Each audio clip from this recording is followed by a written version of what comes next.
All right.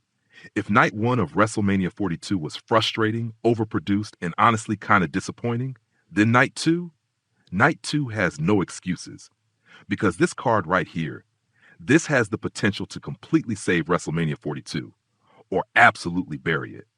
And based on what we saw on night one, I'm not exactly confident, but we're going to go through every single match, break it down, call out the problems, and I'm giving you my honest predictions. No sugarcoating, no bias. Let's get into it. First match, I want to talk about Oba Femi versus Brock Lesnar. Now this is what WrestleMania should feel like. This is a clash. This is power versus power, destruction versus destruction. And Oba Femi, this is his moment. This is the kind of match that can make a star overnight. You put him in the ring with Brock Lesnar, you let them go out there and just destroy each other, and you've got something special. But here's my concern. After what we saw on night one, are they going to overcomplicate this? Are we going to get interference? Are we going to get some weird finish? Are they going to protect Brock instead of fully committing to building Femi? Because if they mess this up, it's on them. This match should be simple. Two monsters, hard hits, no nonsense. Prediction? They should have Oba Femi win clean. They should make a new star. But knowing WWE, I don't trust it. I'm still going with Oba Femi, but I'm not confident. Next, six-pack ladder match for the Intercontinental Championship. Penta defending against Javon Evans, Dragon Lee, JD McDonough, Rusev, and Rey Mysterio. This has chaos written all over it. And unlike Night 1 chaos, this is the kind that can actually work. Ladder matches at WrestleMania? That's tradition. That's where people go all out. You've got high flyers like Dragon Lee and Rey Mysterio. You've got wild cards like Penta. You've got JD McDonough who's willing to do anything. And then you've got Rusev bringing power into the mix. This could steal the show. But again, here's the issue. Is it going to be a match or is it going to be a stunt show? Because there's a difference. If it's just spot after spot after spot with no structure, it's going to feel empty, just like parts of night one. But if they actually build moments, if they slow down when they need to, if they make those ladder climbs mean something, then yeah, this could be incredible. Prediction? I'm going with Penta to retain. It just feels like his moment, and in a match like this, you can protect everyone else without hurting them. Now we move to Jade Cargill versus Rhea Ripley for the Women's Championship. This one is interesting because this is star power. This is presence. This is two dominant forces colliding. But let's be honest, where's the story? That's been the biggest problem with this entire WrestleMania. Matches exist, but the stories don't. And this is another example. You've got two stars, but do you feel emotionally invested? Not really. That being said, this has the potential to be a hard-hitting, physical match. If they let them go out there and just fight, this could be one of the highlights. But if they script it too tightly, if they overproduce it, it's going to fall flat. Prediction? I think Rhea Ripley wins. She just feels like the more complete performer right now, and honestly, she needs a big WrestleMania win. Next, Sami Zayn versus Trick Williams for the United States Championship. And I'm going to be honest, this feels random. Sami Zayn is one of the best storytellers in wrestling. Trick Williams is rising. He's got charisma. He's got presence. But together, where's the build? Where's the reason? This feels like a match that was thrown together because they needed something on the card. And that's a problem. Now, can it still be good? Yes. Sami can make anything work. Trick has energy. The crowd will probably be into it. But again, it's missing that layer that makes it matter. Prediction? Sami Zayn retains.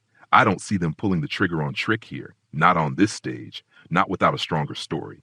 Now, the Demon, Finn Bálor versus Dominik Mysterio. This one has potential. The Demon coming back automatically adds something. It raises the stakes. It makes the match feel bigger. And Dominik? Love him or hate him, he gets reactions. But here's my concern again. Overbooking. Judgment Day involvement. Interference. Distractions. We've seen it already.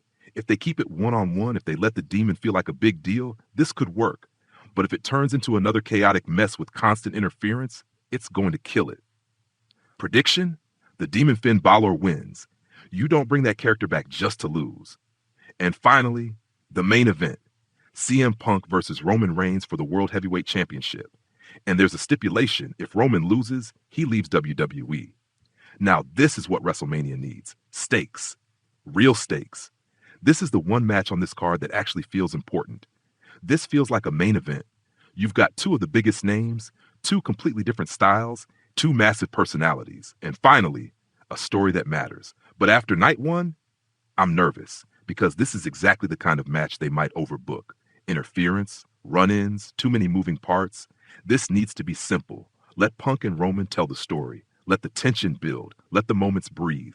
Don't ruin it with unnecessary chaos. Prediction, this is tough because if Roman loses, he's gone. That's huge. But at the same time, that feels like the kind of shock moment WWE would go for. I'm going to say CM Punk wins, Roman loses, and we get one of the biggest moments of the entire weekend. But again, it depends on execution. Because if they mess this up, it's going to overshadow everything. So overall, night two has way more potential than night one. But potential doesn't mean anything if they don't deliver. They need to fix the problems. Less overbooking, less celebrity nonsense, more storytelling, more trust in the talent. If they don't, then WrestleMania 42 is going to be remembered as a missed opportunity. But if they do, night two could still save this entire event. We'll see. And honestly, after night one, I'm not getting my hopes up. And that's my full prediction for WrestleMania 42 night two. Look, I want this show to be good. I really do. Because the talent is there. The matches on paper are there. The moments are ready to happen. But after night one, I'm not just watching this as a fan anymore. I'm watching it with concerns. Because WWE has a real problem right now. Too much overproduction, too many distractions, too many matches relying on interference instead of storytelling, and not enough trust in the actual wrestlers to carry the show on their own. Night two has everything it needs to be great. Oba Femi versus Brock Lesnar? That's a star-making moment if done right. The ladder match? That could steal the show. Rhea versus Jade? That should feel like a fight. And CM Punk versus Roman Reigns? That should be WrestleMania-level history. But all comes down to one thing: execution. Because if they overbook this like night one, if they overcomplicate finishes, if they keep adding unnecessary chaos instead of letting stories breathe, then it doesn't matter how good the card looks on paper. It's going to fall flat again. Anyway, those are my predictions. Now I want to hear yours. Do you agree? Do you think WWE is going to fix things on night two? Or is this going to be another disappointing chapter in a WrestleMania that should have been way bigger than it is? Drop your predictions in the comments. And if you enjoyed the breakdown, make sure to like, subscribe, and I'll see you after night two. Because trust me, we're either about to witness a comeback or a complete collapse.